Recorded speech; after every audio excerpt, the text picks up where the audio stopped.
after me and my first husband are separated, I met this guy in New Jersey. Like my first husband, I literally ran away when he was at work because he was controlling. He was like, he was a narcissistic. He was, I'm not perfect, me and you, but it was just too much for me. So I had to run away from him. When I left, I was broken, or whatever. I was just devastated. Then when I left, I didn't really want to stay with no friends based on my first experience. It wasn't the worst, but it was not my thing. You get me? So I stayed with my cousin for one night, and I got a living work in New Jersey where I was taking care of 4 kids, and it was really, I was going through my depression, my stress, knowing that I got married, and the whole entire world knew that I got married and it's not working out, and then I got a divorce. I was just like, oh my goodness, I don't know what to do. Should I go back to my country? I'm almost 6 months in, whatnot. I was just confused, and then the kids, and then I gotta wash, cook, clean. I gotta do all of these stuff in the living job that I was doing. I was just so. So one day I was going to get some braid to braid my hair, and I was walking to the store that's like 30 minutes walk. While I was walking looking all nice, black, cool, my nice little tights or whatnot, this nice guy, very nice Spanish guy, he pulled over and he's like, "Hi mommy, where are you going?" I'm like, "I'm going to the hair store." And he's like, "Where is that?" I'm like, "It's like 30 minutes down the road." And he's like, "Are you walking?" And I'm like, "Yes, I'm walking." And he's like, "Okay, come, let me bring you." So I went in the front part of his van, his Jeep, or whatever they call it. His truck, yeah, they call it truck here. In America, they call van truck, yeah. I went in the front seat of the truck, and he's like, "What's your name?" And I'm like, "Princess." And he was complimenting me. "You're so beautiful." And with the Spanish accent and whatnot.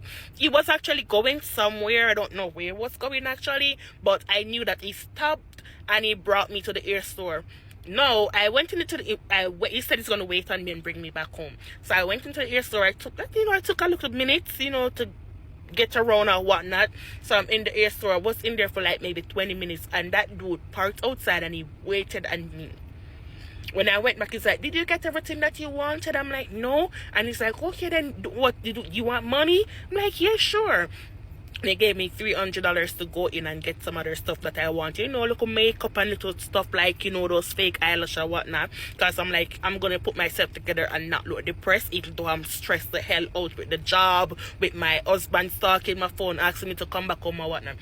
Anyhow, we exchanged number, and he brought me back to the house that I was staying. And eventually, every time he's passing, I would walk the kids just to see him or whatnot, and he would stop and speak with me. I just wanted to just stop thinking about my soon-to-be ex-husband. So things was going good, and I explained to him, rule number one, ladies, when you meet a man, whether it's 1 month, 2 months, 3 months, 10 months, do not tell that dude everything about your personal life, about your ex, about what you've been through with your ex. I've learned that lesson the hard way. Anyhow, now things is going good and whatnot, and eventually I started to fall in love with Mr. Mar. Let me call him Mar. You get me? Coming now, I don't have anything for anybody to sue me for, so I'm not going to call his name. I'm going to say Mar. So I started to fall because he's treating me good, like really good. The attention is there, the good morning, the how are you. What I wanted in a man is very kind. He works very hard or whatnot. So things take its time to progress, and he invited me to his apartment, and I'm like, okay, no problem, whatever. When I went to his apartment, it's like, the shared place, so it's like a lot of Spanish people was in the apartment in different rooms.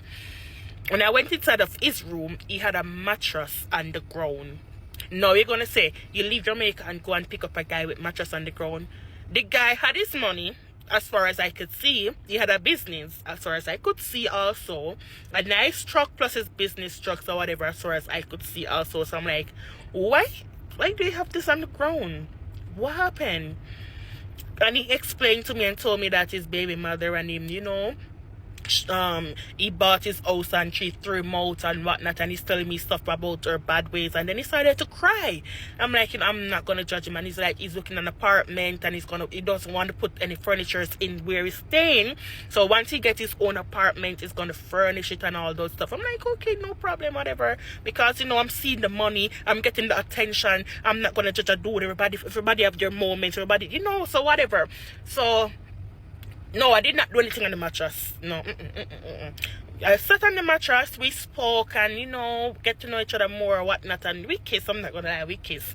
Anyway, I'm like, okay, then I need to surprise him with something. So one day he went to work, and I bought some stuff on Amazon, like a little sheet for the mattress, and a little flowers for his room, and I bought a little stuff, to fix up the room or whatnot, because he's my boyfriend now, and I want, when I go there, I feel comfortable until he get the apartment that is so-called looking. So I bought the sheet, and I went there, and I put some rose petals on the ground beside the mattress, a little candle light, and I vacuum the bedroom and fix it all up to it. So it's like a new brand place. When he got in from work, he saw the surprise and he started to cry. That dude could cry. That dude could cry you a river. Anyway, he came in and he saw the rose petals and he started crying. He's like, oh my God, where have you been all my life? I wish you were my baby mother. I wish that you were the one that I had my kids with and whatnot. But I'm like, I was young. Back then I was young. So, things sometimes, things happen when it's supposed to happen. So it's like everything I did for that dude, he would cry. Like every time I go and visit him, he talk about his baby mother, and he start to cry and talking about how badly she treated him or whatever. It was like I was broken and he was broken too. But me, I felt like, every time he cried to me, I felt like, okay, then he's opening up to me or whatnot. So it's like I feel like it was my duty to sit down and listen to him, for him to talk about what he has been through so that he could get over it. So 1 month passed, 2 months passed, and time progressed where, he's saying that he's gonna, about my soon-to-be ex-husband, and he actually gave me the money. Yeah, he gave me the money to divorce my husband. Because it's like, I'm scared. I'm like, what are you scared of? He said, I'm scared that you're going to go back to your husband. You need to divorce him. And then my husband was so possessive over me, where he called me every single day begging me to come back. So Mar was scared. So he's like, you need to do the divorce and block him. And if he keep calling, you need to call the police and press that, take out restraining orders so he can stop calling you, whatever. I'm like, okay, no problem. So I got the money from Mar, and I went and I started divorce out, and the process was in the making or whatever. And he's like, as soon as the divorce come through, I'm gonna marry you, but not now. I want to make sure that you're not all for the green card. So once you show me that you're not all for the green card, like 1 year past or 2 years, I'm gonna get married with you. So my friends were like, why do you have to wait 2 years to get married with Mar when you know that you're not from here, you overstayed, so why is it that you have to wait 2 months? And my friend was like, that dude is married. I'm like, no, he's not married. He told me that he has 2 kids and he's never been married. I believe him, because I'm with him almost every single day. When I leave work, when I'm done working, he will come pick me up. I'm at his place. They're like, yeah, but the place that he has a mattress on the ground? Come on, girl. Maybe he's working out of town and he's just staying there until he can go back home when he's done working. I'm like, no. That's not what he told me. Whatever. Anyway, I asked him about it, and he's like, listen, I told you straight up, I'm not married. You're the one that I want. You're the one I'm going to get married to once I know that you're real and you're not fake. I believe Mar. I believe him with all my heart. Then, one day, I call it. I didn't get my good morning text as usual. I'm like, what's wrong? I text him, no response. I call him, no response. So it was like 3 days in, and he's not answering my call. That is how I knew that I was a stalker, because I'm like, I'm in love with this guy now. He gave me hopes. All I wanted in my life was somebody to love me back the way I loved him, and that's what I was seeing throughout the months that we're courting. That's what I'm seeing. I'm seeing a guy that shows me attention, that claims that he loved me. So when he didn't answer my call for 3 days, I was devastated. I'm like, what am I going to do? So I'm like, I need to go to his house and see what he's up to. Why is he ghosting me? So one night, about 3 a.m. in the early morning, because you got to catch them early, I booked an Uber and I went to the apartment, and I stood outside till 6, so from 3 o'clock in the morning till 6 a.m. in the morning, I stood outside. And He opened the door. I'm like, hey, what you doing? Are you trying to ghost me?